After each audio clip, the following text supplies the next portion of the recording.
आप किसी से पेन मांगना, वो पेन देने में हिचकिचाएगा, लेकिन यहाँ इतने पिता बैठे होंगे जिन्होंने अपने कलेजे के टुकड़े को किसी और के हाथ में दे दिया। महाराज, एक बाप ऐसा होता है जो अपनी बेटी की आंखों में आंसू शादी से पहले देख ले, लेकिन शादी के बाद कभी नहीं देख सकता।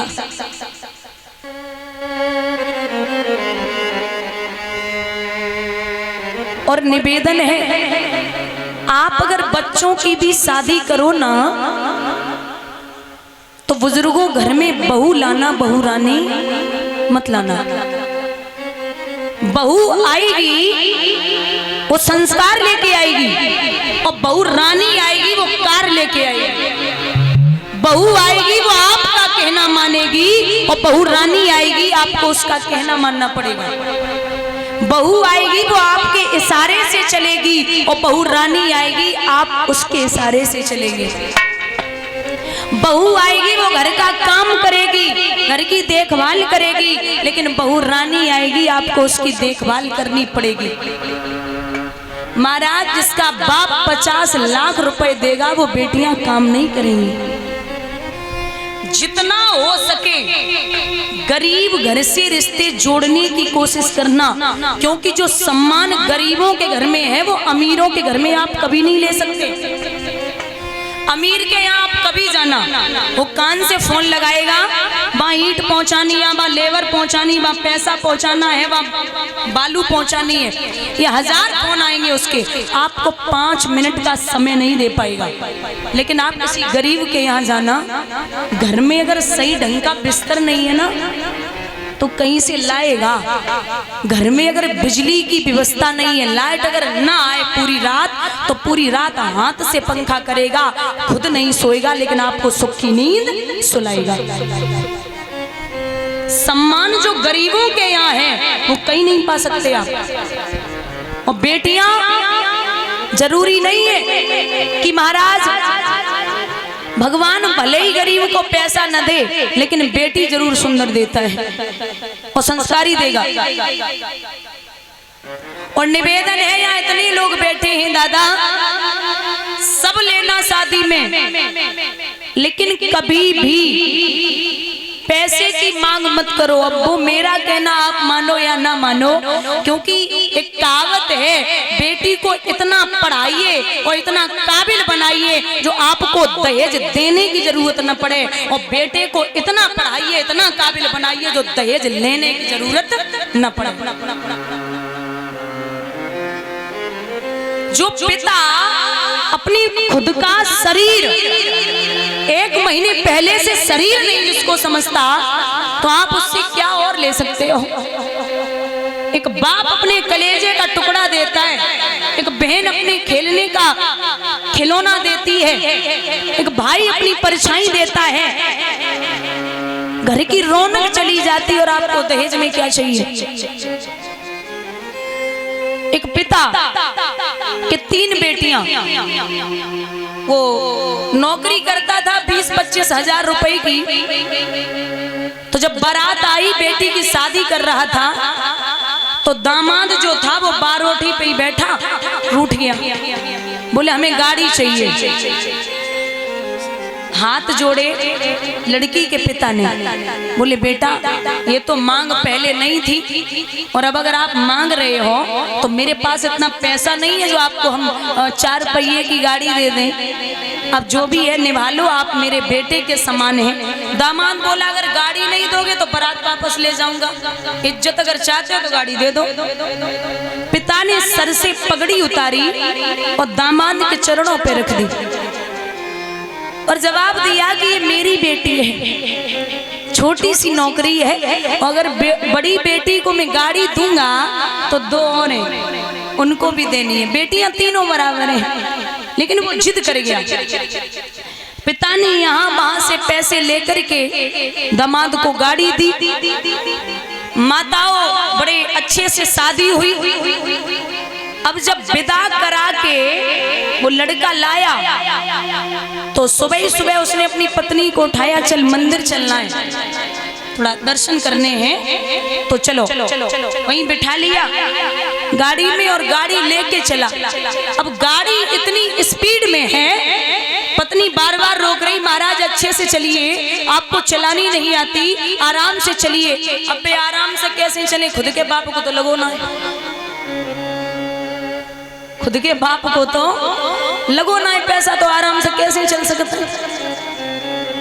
गाड़ी भगा रहे बराबर, मंदिर के पास पहुंचे तो भिखारी रोड क्रॉस कर रहा था, सड़क पार कर रहा था, विकलांग था, पैर नहीं थे, बैसाखियों का सहारा लेके। तब तक गाड़ी तेज थी, जब तक कंट्रोल की तब तक छूने से बची। अब साहब ने अपनी गलती नहीं मानी, गुस्से में खिड़की खोली और जवाब दिया, क्यों रे, लंगड़ा तो है ही, अंधा भी हो चुका, इतनी बड़ी गाड़ी तुझे दिखाई नहीं दी? अगर गाड़ी टूट जाती तो हर्जाना कौन तेरा बाप देता? तेरे जैसे गरीब मर जाते तो धरती का बोझ कम होता, अगर गाड़ी टूट जाती तो बहुत नुकसान होता, पैसा कौन देता? भिखारी हाथ जोड़े खड़ा, साफ गलती हो गई, माफ करना। ऐसे कैसे हो गई? चल पैसे निकाल। नहीं साहब है ही नहीं, तो फिर सामने मत आना। डांट रहे हैं साहब, तब तक पत्नी ने 100 रुपए निकाले और भिखारी को दे दिया। अब तो साहब ने पत्नी का चेहरा देखा और आग बबूला हो गई। बोले क्यों, तुझे शर्म नहीं है?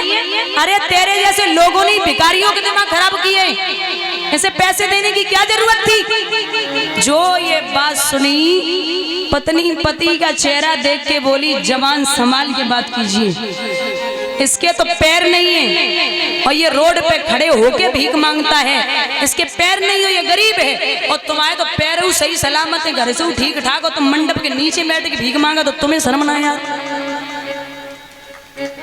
महाराज क्वालिटी अलग अलग है, भिखारी सवैयो चाहे मंदिर के अंदर मांगो, चाहे मंडप के नीचे बैठ के मांगो, और चाहे रोड पे खड़े होके मांगो। बोलिए गोविंद भगवान की। अगर बच्चे को पढ़ाया है तो अपने लिए पढ़ाया है, बेटी के बाप के लिए नहीं पढ़ाया। जितना नसीब में होगा वो जरूर आएगा। लिखा है दादा, ओ तेज के ठेकेदारों, तुम्हें अकल कब आएगी, और ये तेज की बीमारी भारत से किस दिन आएगी।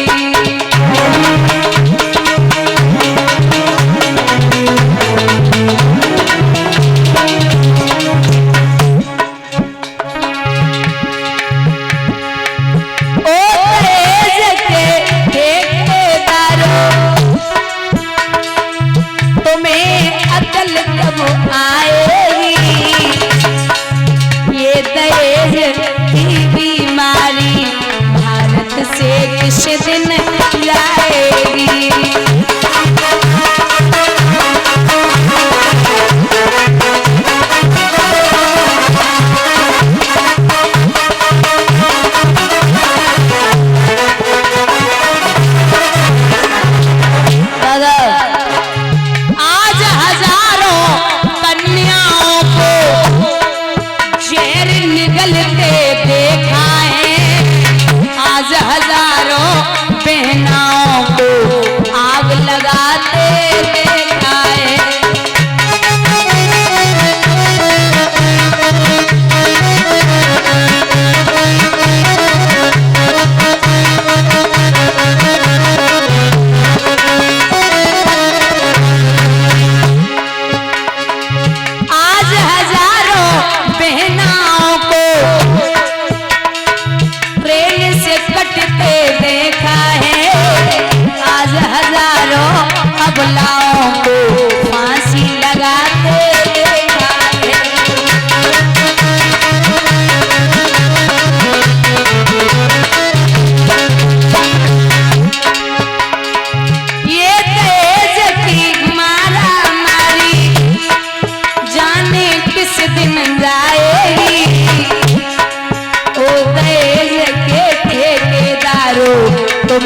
कल कब आएगी।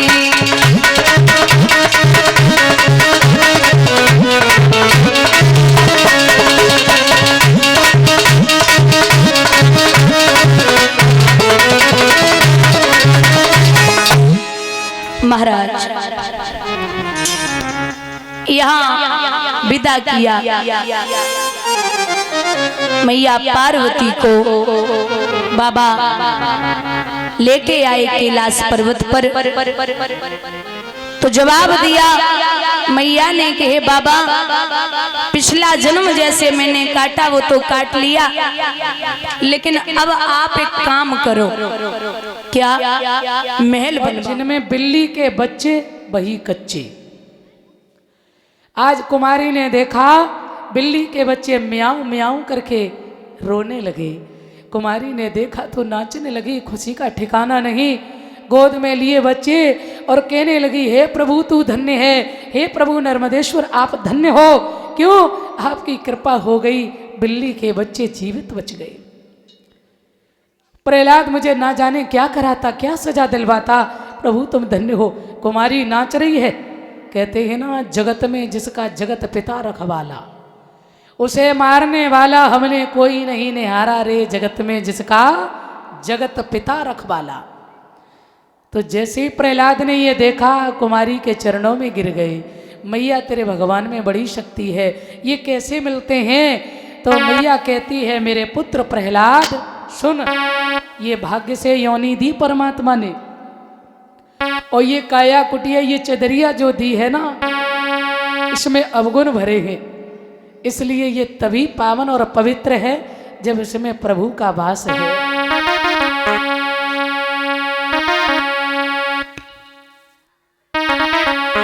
कहा प्रहलाद जी, वो तेरी चादर में लग गयो, तेरी चूनर में लगी गयो, और दाग लला हो तेरी चादर में लग गयो, दाग लला हो तेरी चादर में लग गयो, दाग लला हो तेरी चूनर में लग गयो, दाग लला हो तेरी चादर में लग गयो, दाग लला हो तेरी चादर में लग गयो, दाग लला हो तेरी चूनर में लग गयो। इसलिए प्रहलाद काऊ गुरु की शरण में जाइए,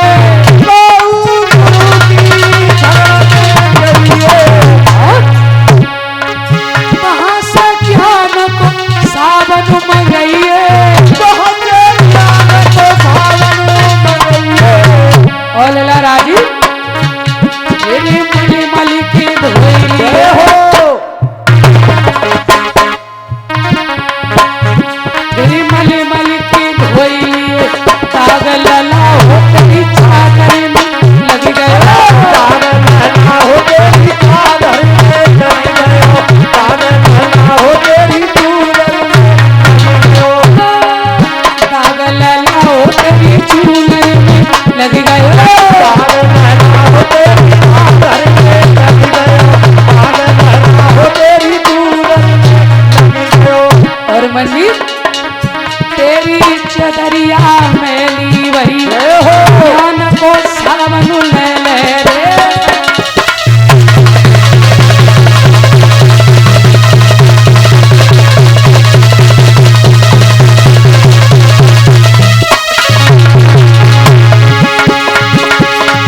अरे सावन ले ले रे, दिले से सावन ले ले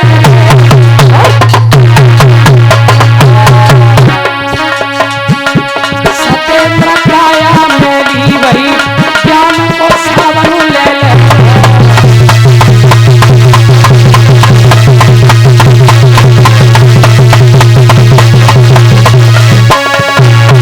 बोले सच्चिदानंद भगवान की। प्रहलाद के मन में विचार आया, भगवान मेरा सत्य है। अच्छा वैसे भी विश्वास तो था, लेकिन और भगवान ने विश्वास दिला दिया। अब तो पढ़ने जाते हैं, जय श्री हरि जय श्री हरि जय श्री हरि, बच्चों से कहते भैया, बोले हाँ, जे दुनिया की पढ़ाई मत पढ़ो तो हम बताएं सो लिखो, क्या? राम राम। अब तो चटशाला में जाकर चट अपना रंग जमाने लगे, लड़कों को कथा सुनाने लगे, ईश्वर की रटन लगाने लगे। 2 अक्षर मानो शेष रहे उस प्रेम पाठ की माला में, और जय राम राम जय राम राम छा गया शोर चटशाला में। जय श्री हरि।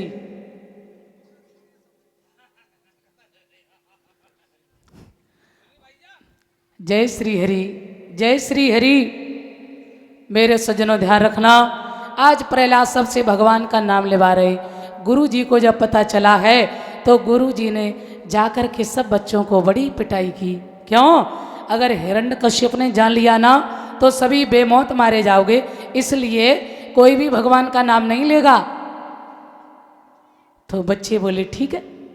अब आप लोग जानते हो जब कभी गुरुजी लोग पढ़ाते हैं तो इंटरवल भी तो होता है। तो एक दिन इंटरवल हुआ मेरे बंधुओं, और इधर प्रहलाद जी ने देखा, कुंडी बंद की, सब बच्चों को अंदर किया, और प्रहलाद जी ने कहा भैया जो हम बताएं सोई सोई लिखो, लिखो राम राम। और सब बच्चे बोले भैया क्षमा करना, क्यों? अभी गुरुजी ने बड़ी पिटाई की, अब मैं बिल्कुल नहीं लिखेंगे। हाँ, प्रहलाद जी बोले गुरुजी ने थोड़ा मारा, हम ज़्यादा मारेंगे। क्यों? अरे भगवान के नाम में बड़ी शक्ति है, चिंता ना करो, लिखो तो सही। अब बच्चे मगन हो गए।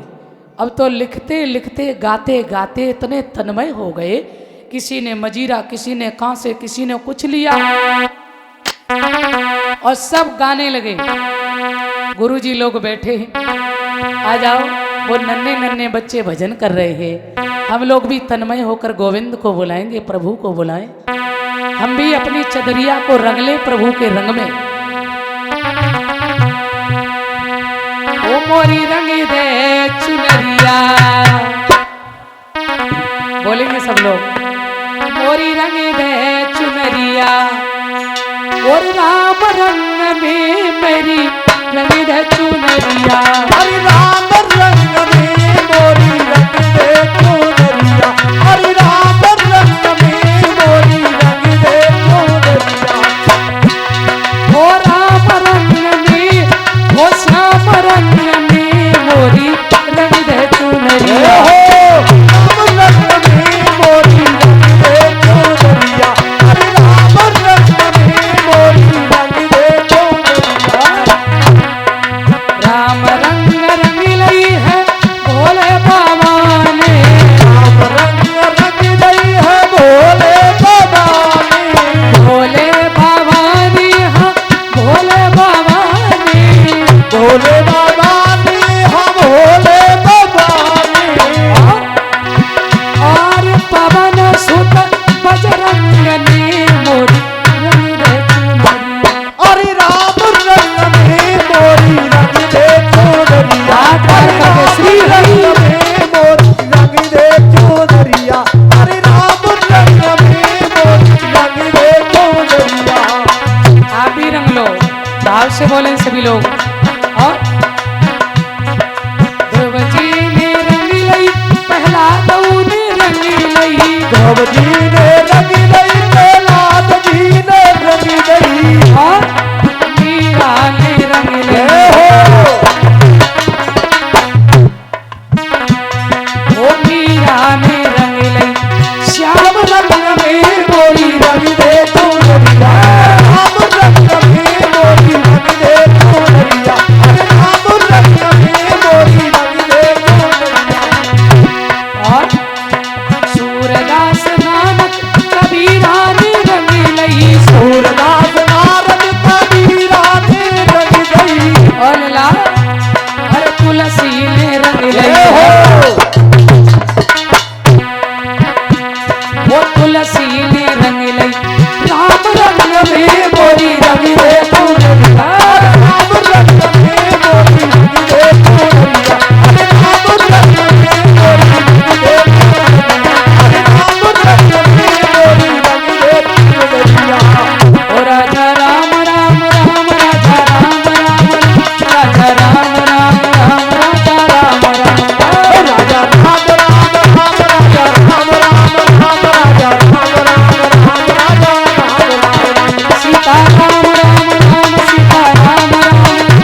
सीता राम राम राम सीता राम